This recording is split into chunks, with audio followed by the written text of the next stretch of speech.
কোচবিহারে তৃণমূল যুব নেতা খুনে গ্রেপ্তার আরো দুই। যুব নেতা অমর রায় খুনে ধৃত বাঁধন দাস এবং মিঠুন রায়। আলিপুরদুয়ারের তপসি খাতা থেকে গ্রেপ্তার। ধৃতদের থেকে উদ্ধার হয়েছে একটি 9mm পিস্তল এবং 4 রাউন্ড গুলি এবং বাইক। তৃণমূল যুব নেতা অমর রায় খুনে গ্রেপ্তারির সংখ্যা বেড়ে হলো 5। 9 আগস্ট গত 9 আগস্টের ঘটনা। ভরা বাজারে কোচবিহারে খুন হন যুব তৃণমূল নেতা। নিহত ডোডেয়ার হাটের ডাওয়াগুড়ি গ্রাম পঞ্চায়েতের তৃণমূল প্রধান কুন্তলা রায়ের ছেলে। 9 আগস্ট তৃণমূলের যুব নেতাকে গুলি করে খুনের অভিযোগ ওঠে এবং সেই ঘটনায় বাঁধন দাস এবং মিঠুন রায় আরো দুজনকে গ্রেপ্তার করা হয়েছে। আলিপুরদুয়ারের তপসি খাতা থেকে তাদের গ্রেপ্তার করা হয়েছে এবং তাদের কাছ থেকে 9mm পিস্তল এবং 4 রাউন্ড গুলি ও বাইক উদ্ধার হয়েছে। শুভেন্দু ভট্টাচার্য আমাদের প্রতিনিধি রয়েছেন আমাদের সঙ্গে। শুভেন্দু, তৃণমূলের যুব নেতা অমর রায় খুনে গ্রেপ্তারির সংখ্যা এবার বেড়ে হলো 5, আরো দুজন গ্রেপ্তার। একদমই, দেখো গতকাল আলিপুরদুয়ার থেকে সেখানে দুজন বাঁধন দাস এবং মিঠুন রায় এই দুজনকে গ্রেপ্তার করা হয়। পুলিশ জানিয়েছে যে এদের দুজনের এর আগেও কিন্তু একাধিক তাদের বিরুদ্ধে দুষ্কৃতির মামলা রয়েছে এবং তাদেরকে গতকাল গ্রেপ্তার করা হয়েছে এবং তাদের কাছ থেকে একটি 9mm পিস্তল এবং 4 রাউন্ড গুলি উদ্ধার করা হয়েছে এবং এই যে খুনের ঘটনায় ব্যবহৃত একটি মোটর বাইক তাদের কাছ থেকে উদ্ধার করা হয়েছে এবং তপসিখাতা এলাকায় তাদেরকে কিন্তু ট্র্যাক করা হচ্ছিল পুলিশের, যেটা দাবি।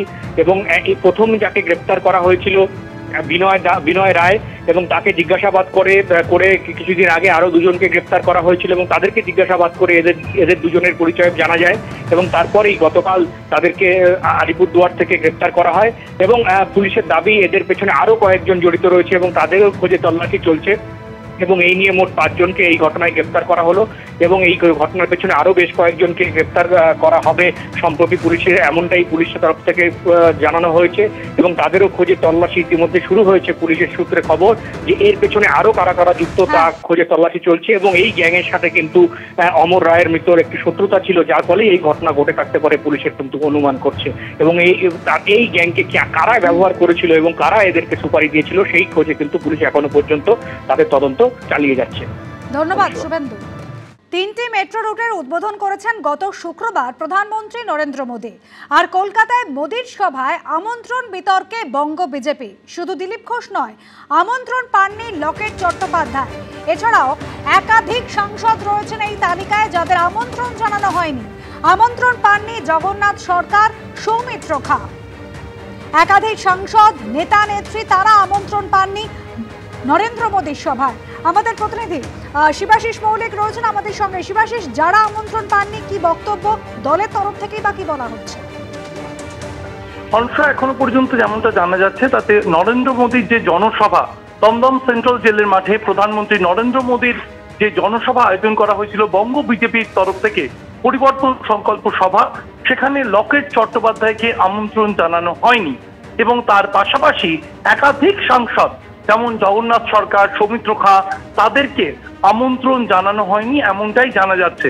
প্রশ্ন উঠছে রাজনৈতিক মহলে, বঙ্গে বিজেপির বর্তমানে লোকসভার সাংসদ মাত্র 12 জন, তাদের মধ্যে সাংসদরা কেন বাদ যাচ্ছেন প্রধানমন্ত্রীর সভায় আমন্ত্রণ থেকে?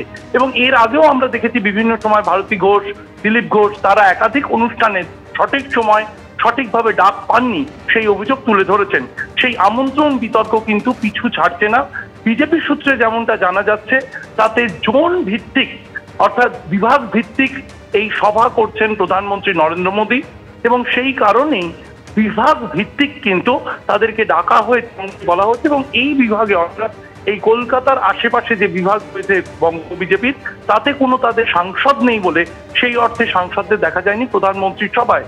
কিন্তু সূত্র মারফত এটাও জানা গিয়েছে যে প্রধানমন্ত্রীর দপ্তর থেকে একাধিক সাংসদের কাছে জানতে চাওয়া হয়েছে কেন তারা উপস্থিত ছিলেন না বঙ্গ বিজেপি আয়োজিত এই পরিবর্তন সংকল্প সভায়।